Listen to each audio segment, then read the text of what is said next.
Tuhan yang dahsyat. Amin. Amin. Mari semuanya sama-sama kita mau bersatu dalam doa terlebih dahulu. Tuhan Yesus, kami datang Tuhan, kami ucapkan terima kasih, kami naikkan syukur Tuhan untuk Engkau Allah yang baik, Engkau Allah yang luar biasa. Terima kasih banyak Tuhan, dan saat ini kami sudah rindu Tuhan. Kami rindu untuk menaikkan pujian, penyembahan. Kami ingin menaikkan suara kami hanya untuk menyembah-Mu saja Tuhan, untuk menyenangkan hati-Mu. Terima kasih banyak Tuhan, kami bersiap mulai ibadah kami dalam nama Tuhan Yesus. Sama-sama kita katakan haleluya. Amin. Haleluya. Saya mau ajak setiap jemaat, ayo kita bangkit berdiri. Kita mau menggerakkan badan kita mau memuji Tuhan. Kasih Tuhan mengalir begitu derasnya, mengalir seperti sungai. Haleluya. Yes.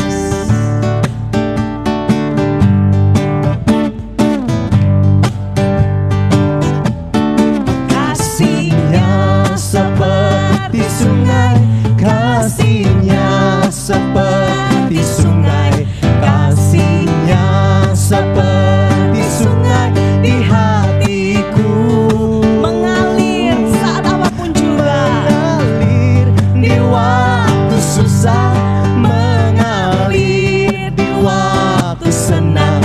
Kasihnya seperti sungai di hatiku. Sekarang kita katakan berkatnya, berkatnya seperti sungai, berkatnya seperti Berkat yang tercurah bagi anak-anak yang percaya. Haleluya. sungai di hatiku, mengalir di waktu susah, mengalir di waktu senang. Berkatnya seperti sungai di hatiku. Kalau tadi kasih Tuhan, sekarang kita akan berkuasa. Kuasanya seperti sungai, kuasanya seperti sungai. Rasakan kuasa Tuhan mengalir saat ini juga. Sungai di hatiku, mengalir di waktu susah, mengalir di waktu senang. Kuasanya seperti sungai di hatiku. Katakan kasihnya. Kasihnya seperti sungai di hatiku, Di hati kita semua, sekali lagi kita katakan kasihnya. seperti sungai di hatiku. Haleluya. Ayo sama-sama kita taruh tangan di dada kita, di hati kita semua, sama-sama kita katakan dengan nama kita. Anita, Tuhan Yesus mengasihimu. Ayo namanya sebutkan nama masing-masing ya. 1, 2, 3. Anita, Tuhan Yesus mengasihimu. Tuhan Yesus mengasihimu. Rasakan kasih Tuhan mengalir saat ini, meliputi setiap hati meskipun di waktu Yes. susah, di waktu senang, Tuhan Yesus selalu ada. Amin. Tuhan Yesus kita begitu hebat, Tuhan Yesus kita begitu dahsyat. Dia Tuhan yang apa? Dia Tuhan yang besar. Amin. Tuhan Allah hadir tengah kita semua, meskipun kita di rumah beribadah, tapi ketika kita memuji Tuhan, Tuhan Allah hadir di tempat itu.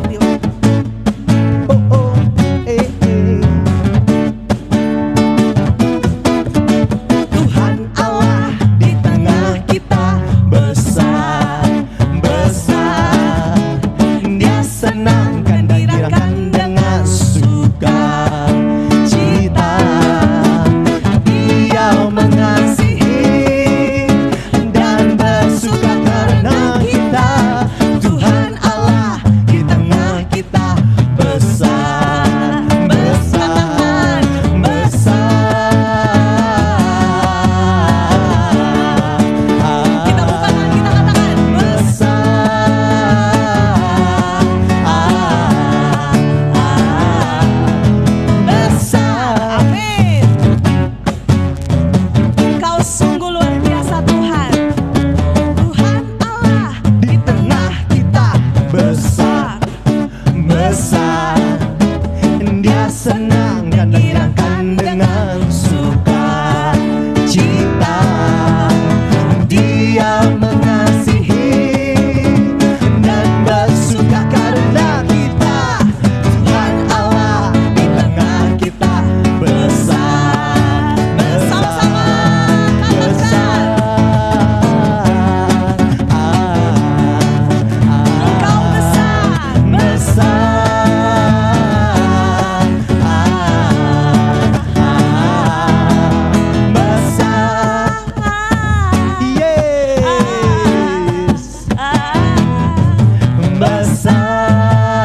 dimanapun kami melangkah, dan saat apapun Tuhan, apapun kondisi kami, Engkau Allah yang besar. Engkau Allah yang layak kami sanjung, Engkau Allah yang layak kami tinggikan. Saat ini Tuhan, kami mau naikkan pujian ini. Kami mau nyatakan kebesaran-Mu Tuhan.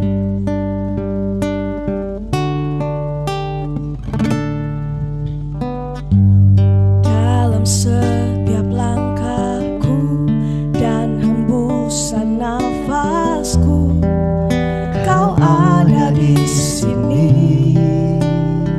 Hati kami bersyukur, hatiku pun bersyukur atas kebaikan-Mu dan kemurahan-Mu. Ku letakkan harapan hanya dalam nama-Mu.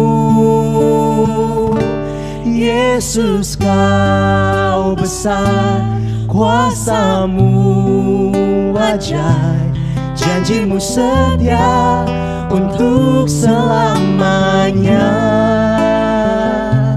Yesus, Kau besar, kasih-Mu nyata, Kau ditinggikan untuk selamanya, selamanya. Kami sanjung Kau Tuhan, nama-Mu yang begitu besar.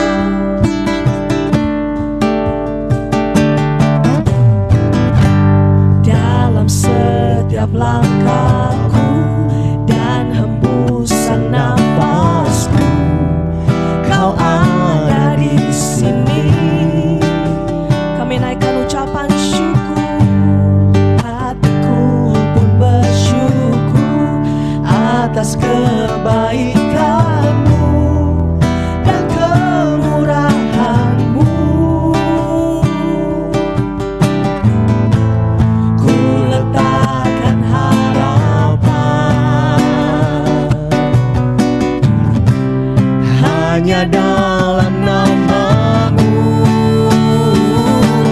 Yesus, Kau besar, kuasa-Mu ajaib, janji-Mu setia untuk selamanya.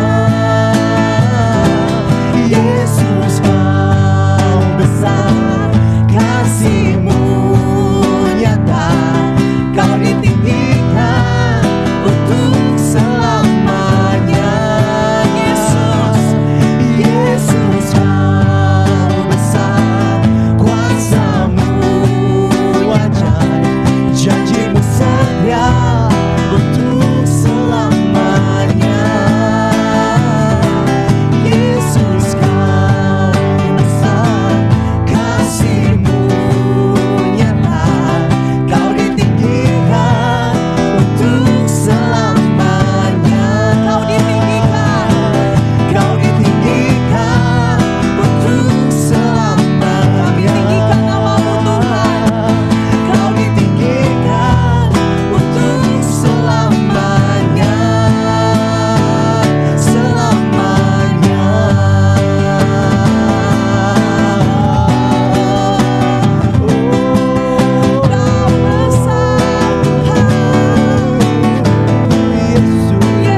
bisa mau melawat setiap hati yang rindu dan haus akan Engkau. Kami haus memuji-Mu Tuhan. Kami haus menyembah-Mu Tuhan.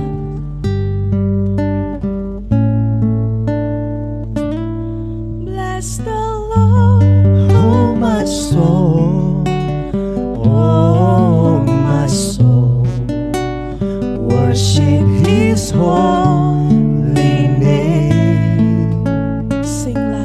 Sing like never before.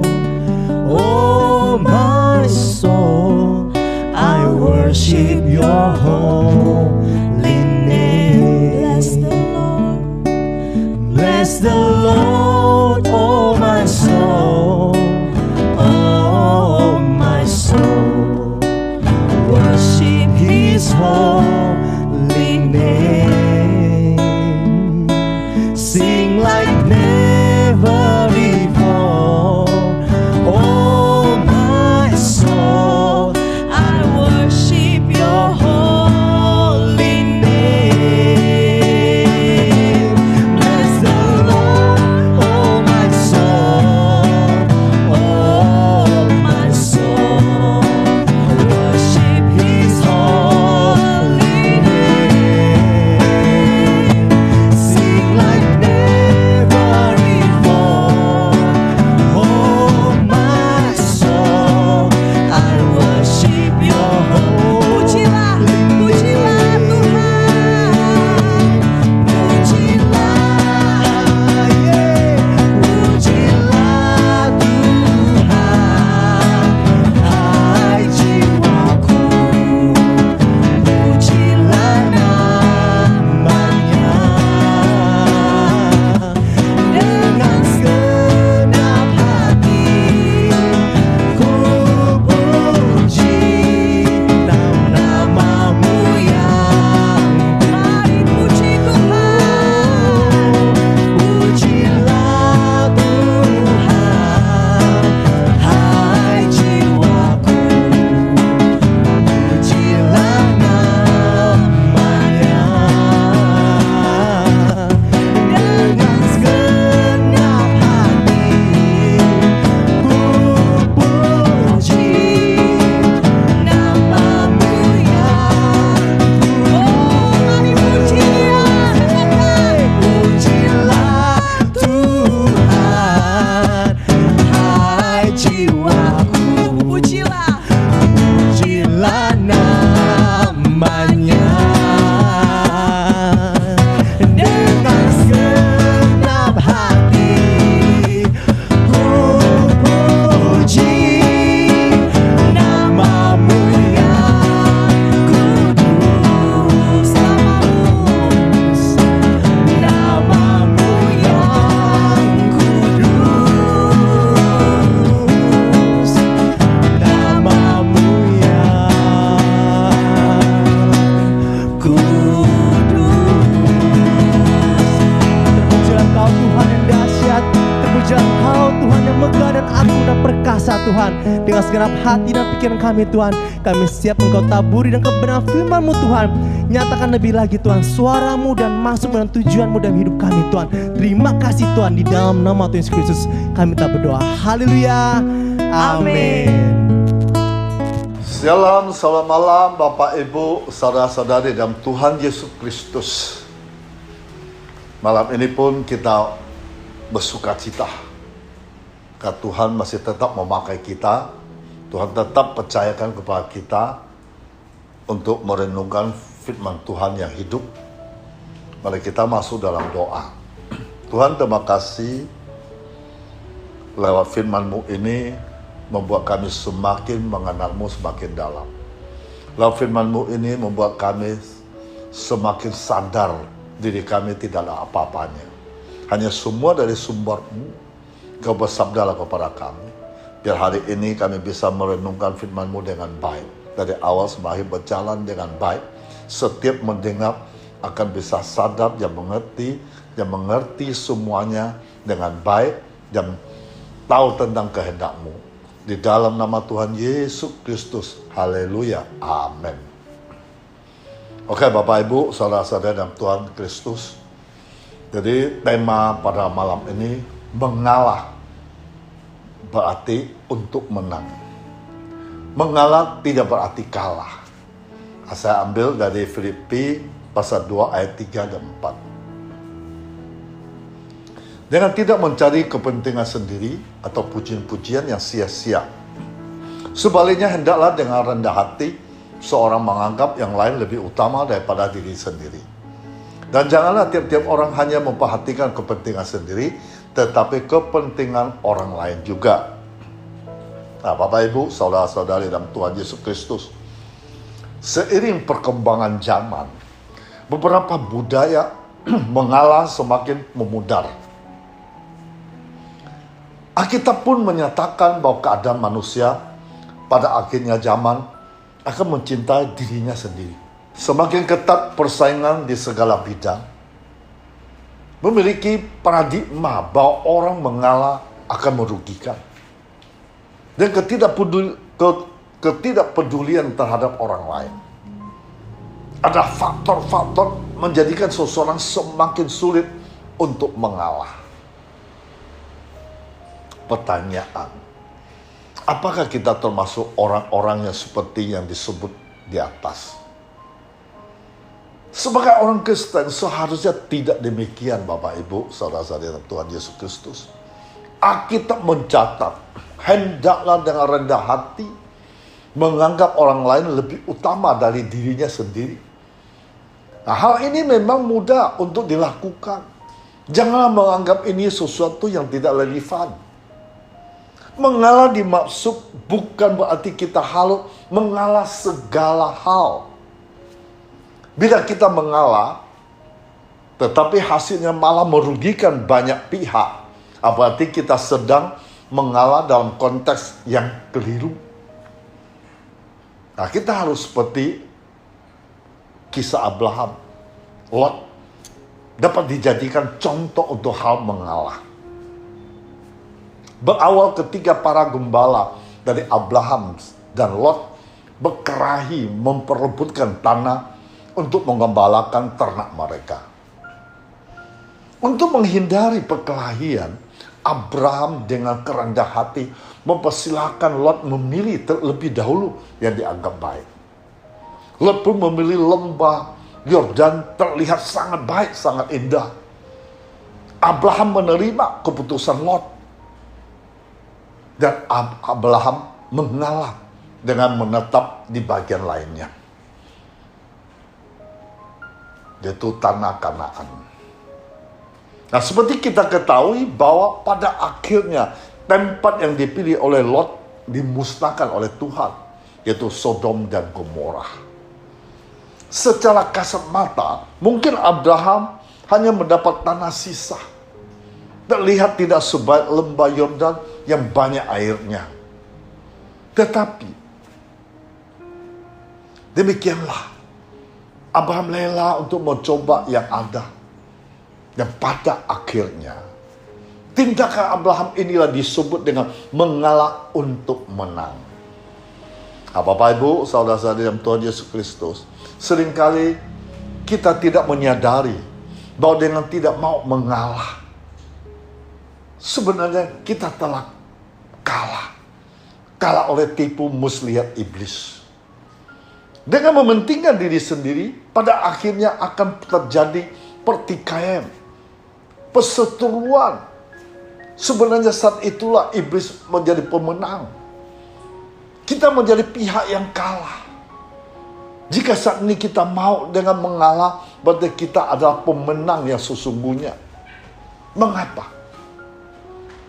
Karena untuk mengalah adalah menjadi pendamai. Mengalah dibutuhkan kerendah hati seperti dilakukan oleh Abraham. Ingat Bapak Ibu, saudara-saudari dalam Tuhan Yesus Kristus. Kalau kita rendah hati, kita mengalah, selalu ada upah untuk orang yang rendah hati. Seperti Abraham ditunggu oleh Tuhan. Ingatlah ketika kita mengalah. Mengalah tidak sama dengan kalah, Bapak Ibu. Kita baca lagi Kejadian pasal 13 ayat 1 sampai 18. Maka pergilah Abraham dari Mesir ke tanah Negeb dan istrinya, segala kepunyaan, Lot pun bersama-sama dengan dia. Adapun Abraham sangat kaya, banyak ternak, perak, dan emasnya. Ia berjalan dari tempat persinggahan ke tempat persinggahan, dari tanah Negeb sampai dekat Betel, di mana kemahnya mula-mula berdiri antara Betel dan Ai. Ke tempat mesbah dibuatnya dahulu di sana. Di situ Abraham memanggil nama Tuhan. Juga Lot ikut bersama-sama dengan Abraham, mempunyai domba dan lembu dan kemah. Tetapi negeri itu tidak cukup luas bagi mereka untuk diam bersama-sama. Sebab harta milik mereka amat banyak, sehingga mereka tidak dapat diam bersama-sama. Karena itu terjadilah perkelahian antara para gembala Abraham dan para gembala Lot. Waktu itu orang Kanaan dan orang Feris diam di negeri itu. Maka berkatalah Abraham kepada Lot, janganlah kiranya ada perkelahian antara aku dan engkau, antara para gembalaku dan para gembalamu, sebab kita ini kerabat. Bukankah seluruh negeri ini terbuka untuk engkau? Baiklah pisahkan dirimu daripadaku. Jika engkau ke kiri, maka aku ke kanan. Jika engkau ke kanan, maka aku ke kiri. Lalu Lot melayangkan pandangannya dan dilihatnya lah bahwa seluruh lembah Yordan banyak airnya, seperti taman Tuhan, seperti tanah Mesir, sampai ke Zoar. Hal itu terjadi sebelum Tuhan memusnahkan Sodom dan Gomora. Sebab itu Lot memilih baginya seluruh lembah Yordan itu, lalu ia berangkat ke sebelah timur, mereka berpisah. Abraham menetap di tanah Kanaan, tetapi Lot menetap di kota-kota lembah Yordan, berkemah dekat Sodom. Adapun orang Sodom sangat jahat, berdosa terhadap Tuhan.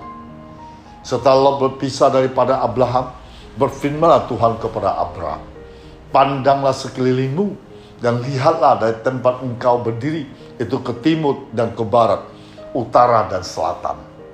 Sebab seluruh negeri yang kau lihat itu akan kuberi kepadamu dan kepada keturunanmu untuk selama-lamanya. Dan aku akan menjadikan keturunanmu seperti debu tanah banyaknya, sehingga jika seandainya ada yang dapat menghitung debu tanah, keturunanmu pun akan dapat dihitung juga. Bersiaplah, jalanilah negeri itu menurut panjang dan lebarnya, sebab kepadamulah akan kuberikan negeri itu. Sesudah itu Abraham memindahkan kemahnya dan menetap di dekat pohon-pohon Tarbatin di Mamre dekat Hebron. Lalu didirikannya mesbah di situ bagi Tuhan. Nah, Bapak Ibu, saudara-saudara Tuhan Yesus Kristus, kita ulang lagi ayat 9. Itu sangat luar biasa. Ketika Abraham mengalah, Tuhan menjanjikan, Tuhan memberkati dia luar biasa. Ayat 9 saya baca lagi. Bukankah seluruh negeri itu terbuka untuk engkau? Baiklah pisahkan dirimu daripadaku. Jika engkau ke kiri, maka aku ke kanan. Jika engkau ke kanan, maka aku ke kiri. Nah, sikap Abraham ini sebagai teladan bagi kita semua pada malam ini. Mengalah untuk mencegah perseteruan atau perkelahian. Namun dunia saat ini dipenuhi dengan orang-orang maunya menang sendiri. Tak mau mengalah. Karena mereka berprinsip bahwa mengalah ada hal yang memalukan. Tanda tak mampu bagi dunia, pandangan dunia. Dan mereka juga berkata kalau kita mengalah kita akan dilemehkan, disepelekan, direndahkan oleh orang lain. Mengalah bukan berarti kalah, Bapak Ibu, saudara-saudara yang Tuhan Yesus Kristus, tapi mengacu kepada satu sikap mau merendahkan diri. Sebaliknya tindakan tidak mau mengalah, tidak mau dikalahkan, menunjukkan sikap mementingkan diri sendiri, itu egois. Kalau kita mementingkan diri sendiri, tidak mau mengalah, banyak kegagalan terjadi dalam hidup kita. Baik dalam kehidupan keluarga, rumah tangga, dalam pekerjaan Tuhan. Kita masing-masing individu tak mau mengalah, mengedepankan ego sendiri. Akhirnya terjadilah silang pendapat, cekcok mulut, perselisihan, dan pertengkaran. Abraham menjalankan hidupnya sesuai firman Tuhan. Hanya Abraham ada orang pilihan Tuhan, peroleh janji Tuhan menjadi berkat bagi bangsa-bangsa. Nah, kita bisa lihat kejadian pasal 12 ayat 1-3. Abraham diberkati ketika dia mengalah, ketika dia serahkan penuh pada Tuhan hidupnya. Ayat 1 berfirman Tuhan kepada Abraham, pergilah dari negerimu, dari sana saudaramu, dari rumah bapakmu, ini ke negeri yang akan kutunjukkan kepadamu. Aku akan membuat engkau menjadi bangsa yang besar, memberkati engkau serta membuat namamu masyhur, dan engkau akan menjadi berkat. Aku akan memberkati orang-orang memberkati engkau, mengutuk orang-orang mengutuk engkau, dan olehmu semua kaum di muka bumi akan mendapat berkat. Jadi Bapak Ibu saudara-saudari dalam Tuhan Yesus Kristus, predikat disandang oleh Abraham ini bukan hal yang mudah untuk diraih, tetapi ada harga yang harus dibayar, yaitu taat dan sikap mau mengalah. Seiring berjalannya waktu, hidup Abraham semakin diberkati. Maka tadi Kejadian pasal 13 ayat 2 mengatakan Abraham banyak ternak perak dan emasnya karena dia diberkati. Nah, yang dilakukan Abraham adalah justru mengalah, memberi kesempatan kepada Lot untuk membeli Alia terlebih dahulu. Padahal Lot seharusnya mengalah kepada pamannya. Karena Abraham membawa Lot keluar dari tanah Negeb dekat Betel. Abraham berusaha untuk menguasai diri, mengesampingkan ego, menaklukkan kedagingannya. Ia tahu bahwa Tuhan punya rencana besar atas hidupnya. Di sisi lain, Lot menggunakan julus aji mumpung, tidak menyia-nyiakan kesempatan. Dipilih dalam bayar dan menurut penilai kasat mata lebih menjanjikan. Tapi pada akhirnya apa dipandang baik menurut penilaian manusia justru menjadi penyebab kehancuran. Tuhan memperhitungkan kerendahan hati ditunjukkan oleh Abraham ini. Sikap mau mengalah ini adalah kesempatan bagi Abraham untuk melihat campur tangan Tuhan dalam hidupnya. Sikap mengalah di tengah dunia mementingkan kemenangan. Mengalah adalah sikap sangat diperlukan untuk saat ini. Tanpa mengalah ada banyak perpecahan akan terjadi, baik di gereja, pekerjaan, di tempat pekerjaan dan rumah tangga dan sebagainya. Dan dalam hal ini kita harus belajar sikap mengalah menurut pandangan Alkitab. Sikap mengalah memang bukanlah sikap yang populer untuk kehidupan kita ini. Memang dipandang orang dunia, justru orang mengalah seringkali orang diinjak, orang dilogika. Jadi akhirnya kita cenderung mengembangkan sikap tidak mau mengalah. Masalahnya sikap ini seringkali kita bawa dalam aspek-aspek kehidupan, termasuk dalam kehidupan bergereja, bersekutu dengan sesama saudara kita. Bahkan dalam kehidupan berumah tangga pun sikap ini kita bawa. Maka malam ini Bapak Ibu saudara-saudara dalam Tuhan Yesus Kristus, ada dua penyebab umum munculnya sikap sukar mengalah, tidak mau mengalah. Itu disebut manusia sombong. Kita lihat dua sifat yang umum yang tidak mau mengalah. Pertama kita lihat Yesaya pasal 2 ayat 17. Orang yang tidak mau mengalah berarti orang yang tinggi hati, orang yang sombong, egois. Maka Yesaya pasal 2 ayat 17 mengatakan, manusia yang sombong akan ditundukkan dan orang yang angkuh akan dilendahkan. Hanya Tuhan sajalah Maha tinggi pada hari itu. Nah, dalam ayat ini kita umat Kristen belajar bahwa tidak ada yang lebih tinggi, lebih besar selain dari Tuhan sendiri. Oleh karena itu sebanyak umat Kristen jangan merasa memegah, karena kita tidak ada apa-apanya jika dibandingkan dengan Tuhan sendiri. Manusia lemah, bukan apa-apa. Karena itu sebaliknya kita tidak berlaku sombong, karena Tuhan akan merendahkan orang-orang yang demikian. Hindarilah kita merasa kita lebih tahu. Kita menganggap kitalah yang mengetahui kebenaran, mengharapkan pihak satunya mengiyakan pandangan kita. Yesaya memberi keterangan yang penting. Sifat dasar angkuh adalah sombong. Artinya kalau tidak hati-hati, tentang aku mudah sekali membuat orang sombong dan suka mengalah. Yang kedua, kita merasa diri berhak. Amsal 16 ayat 5. Setiap orang tinggi hati ada kekejian bagi Tuhan. Sungguh, ia tidak akan luput dari hukuman. Dikatakan pada ayat ini bahwa tinggi hati, merasa sombong sebenarnya merupakan suatu hal dianggap Tuhan perbuatan yang keji. Oleh karena itu tak heran jika Allah tidak menyukai sifat manusia yang sombong tersebut. Sehingga sebaliknya selalu berdoa supaya dijauhkan dari perbuatan sombong dan tinggi hati. Minta supaya diberikan kerendahan hati karena pada dasarnya manusia bukan apa-apa dibandingkan Allah yang besar yang berkuasa. Dan Amsal ditulis oleh Salomo. Salomo mengungkapkan hal yang penting. Hak yang paling agung bukan hak untuk memperoleh, tapi untuk melepaskan hak seharusnya kita peroleh. Seperti Filipi pasal 2 ayat 5 sampai 11. Saya tidak bacakan di sini. Ini PR bagi kita semua baca di rumah karena waktu ya. Nah, itu Filipi pasal 2 ayat 5 sampai 11 mengatakan tentang Tuhan Yesus datang ke dunia. Meskipun di surga, tapi tidak menganggap kesetaraan dengan Allah sesuatu yang harus dipertahankan. Dengan kata lain, Tuhan Yesus tidak beranggapan hak saya untuk berada di surga.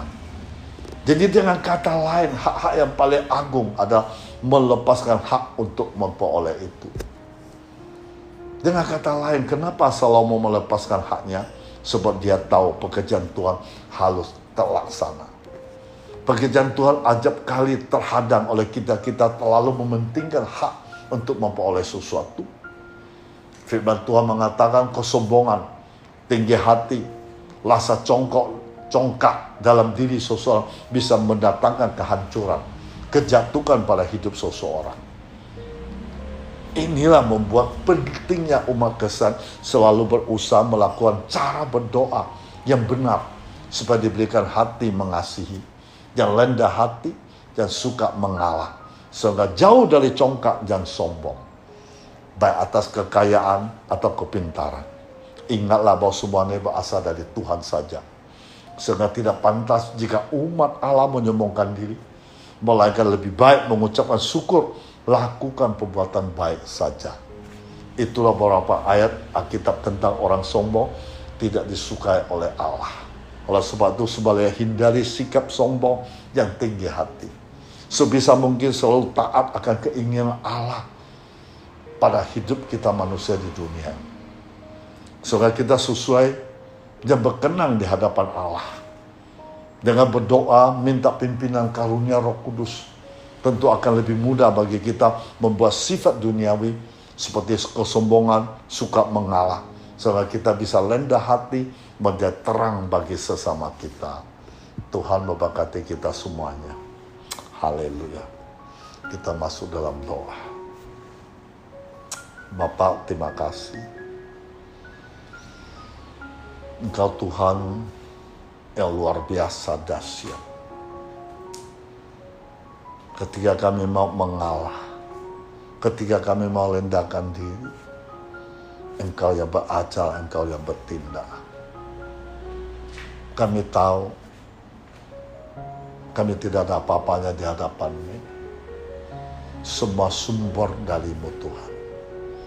Malam ini kami mau menyerahkan hidup kami penuh dalam tangan-Mu Tuhan. Engkaulah yang berakal, Engkau bertindak. Kami hanya mengikuti sesuai kehendak-Mu. Terima kasih Tuhan Yesus Kristus. Lewat firman-Mu pada malam ini, kami sadar bahwa kami harus ikutin sesuai dengan rencana-Mu. Karena rencana-Mu lah sesuai, selalu mendatang kebaikan bagi kami semua. Terima kasih Tuhan Yesus Kristus yang baik. Haleluya. Ya Tuhan, pada saat ini hamba tetap memohon, minta ulurkan tangan-Mu yang dahsyat, yang perkasa. Karena kuasa-Mu tak terbatas. Setiap orang yang bersandar kepada-Mu, yang percaya kepada-Mu, yang mengharapkan kepadamu, pasti mujizat terjadi. Sembuh, sakit akan disembuhkan, bermasalah akan buka jalan. Halangan apapun akan luput semuanya, karena kuasa-Mu yang tak terbatas. Engkau sanggup melakukan segala-galanya. Ketika orang serahkan penuh dalam tangan-Mu, percaya kuasa-Mu, tidak melakukan kuasa-Mu, maka apa yang kami inginkan, apa yang kami harapkan, pasti terjadi dalam hidup kami. Karena janji-Mu selalu ya dan amin. Di dalam nama Tuhan Yesus Kristus, haleluya, amin. Mari arahkan tangan kita ke atas. Terimalah damai sejahtera Allah Bapa kita di surga. Cinta kasih Tuhan Yesus tidak pernah berkesudahan. Persekutuan dengan Roh Kudus saat ini sampai Maranatha. Di dalam nama Tuhan Yesus Kristus yang percaya katakan amin. Tuhan memberkati semua.